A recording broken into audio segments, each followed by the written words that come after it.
چې بالکل څنګه چې تاسو ته پته ده چې د وړو قیمت د 20 کیلو قیمت چې دی هغه نن سبا 3200 روپۍ ته رسیدلې دی د کومې وجې نه د دې وجې نه رسیدلې دی چې د پنجاب نه کومه وړه به راتلل په هغې پابندي لګېدلې ده. بل طرف ته د وړو ډیلرانو دا هم وینا ده چې کوم وړه رارسي هلته کې پاټک کې هلته یو چیک پوسټ جوړ شوی دی. په هغه چیک پوسټ باندې به یو ټرک والا 2.5 لکه روپۍ ورکوي، بیا به تب جای کې هغه ټرک دی خوا راځي.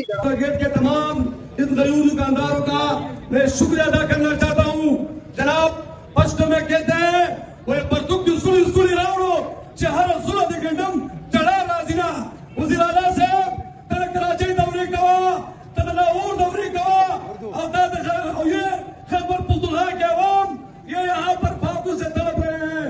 यहाँ पर पाकिस्तान के पीछे के गंदम के जो बड़े बड़े गोदाम है इसमें अब भी गंदम पड़ा हुआ है और ये खराब हो रहा है।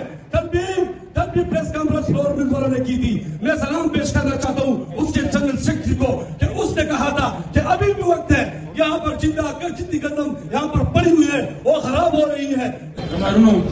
जमात इस्लामी एहतजाज सबाबत की गई गरीब आवाम दबारा कई चीयो हर से नसड़े जामनी कूले ची कुड़ा से शेर है जनाब तखमखा वो टाइम पूरी आगा दिशे टिकटा वजीर आला का गवर्नर साहब का और कमांडर का दावे में चिता से तनासी मुझे अटक दी चेक पोस्ट लगवा शेदाल करने चाहिए और रोड़ी चिचा वाला बड़ा को 2 लाख रुपए वर्ग और खराजी ने चेक पोस्ट फायदा से दा सिदल तनन दबे खबर दावामो टोला ना गटा मसला ची कुमरा वाला दा आगा दौड़ो दा नन पदे पे खबर खार के दाउन ची दी दादर ग्रांड शवी दी ददे कीमतुला आसमान तरसीदली दी पदे खार तशर ना पुरसान नल वेले कीगी दंतन ऐसिश्ता नटिसिश्ता नचिप सेक्ट्रिश्ता नवजीर आलाश्ता मुसलमानानो नन چې دا مونږ راوځو او په دې روډ باندې احتجاج کوو دا زمونږه په دې صوبه کې چې کوم حکومت نااهل حکومت په مونږ باندې مسلط دی دا د هغې د نااهلۍ غټ ثبوت دی چې نن په پېښور ښار کې د وړو توړه 4,000 روپو ته رسېدو واله ده.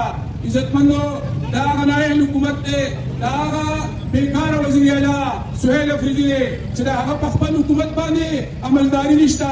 په صوبه کې د حکومت ساسرات نه ښکاري، داسې محسوس کېږي چې دا پېښور ښار او دا صوبه لاوارثه ده.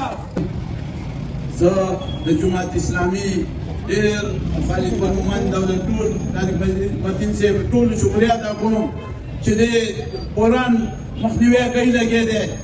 زه دا حکومت ته وایم بېخوټو حکومت ده، خوټې در پورې نشته دي، بېغیرته حکومت دی. زه دا یو خبره ورته کوم په وړاندې ډېر نه کړی 3-4 ورځو کې نو دا نن بیان به مکمل بند شي، بیا به کولاولی نه شي. وایي نیکبخته ټول غله راغونډ شي هستئ، د اسمبلۍ والا ته وایم تاسو له خوند درکوي، یو کس پکې د وړو خبره نه کوئ. و ظالمانو لږ راوځئ میدان ته.